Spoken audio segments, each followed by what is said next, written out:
বছরে পা দেওয়া মানেই কি বুড়ি হয়ে যাওয়া? একেবারেই না। বরং এটি এমন একটি বয়স যেখানে একজন নারী জীবনের আসল সৌন্দর্যকে নতুনভাবে উপলব্ধি করতে শুরু করেন। এই বয়সে তার ভেতরে জমে ওঠে অভিজ্ঞতার সমৃদ্ধ ভাণ্ডার, সম্পর্ক ও নিজের প্রতি স্পষ্টতা এবং জীবনকে বুঝে নেওয়ার পরিপক্কতা।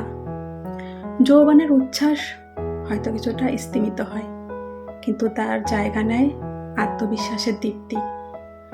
20-এর বিভ্রান্তি আর 30-এর সংগ্রামের পথ পেরিয়ে 37-এ এসে একজন নারী জানেন কে তিনি, কি চান এবং কিসে তিনি আপোস করবেন না। এই বয়সে নারীরা নিজের শরীর, মনের ভাষা ও চাওয়াকে ভালোভাবে বোঝেন।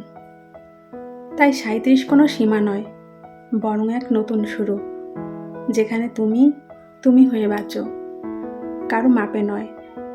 সময় এসেছে বুড়ি হবার নয়, বরং নিজের অভিজ্ঞতা ও আত্মপত্রের আলোয় জ্বল করে ওঠার। বয়স বাড়ে, কিন্তু আত্মার দীপ্তি যদি থাকে, তুমি চিরতরুণী। বয়স কেবল সংখ্যা মাত্র। আসল সৌন্দর্য লুকিয়ে থাকে আত্মপ্রত্যয়, ভালোবাসা আর জীবনের প্রতি ইতিবাচক দৃষ্টিভঙ্গিতে। যারা ভাবে 37 মানেই শেষের শুরু, তারা জানে না এই বয়সে একজন নারী কতটা উজ্জ্বলভাবে নিজেকে আবিষ্কার করতে পারে।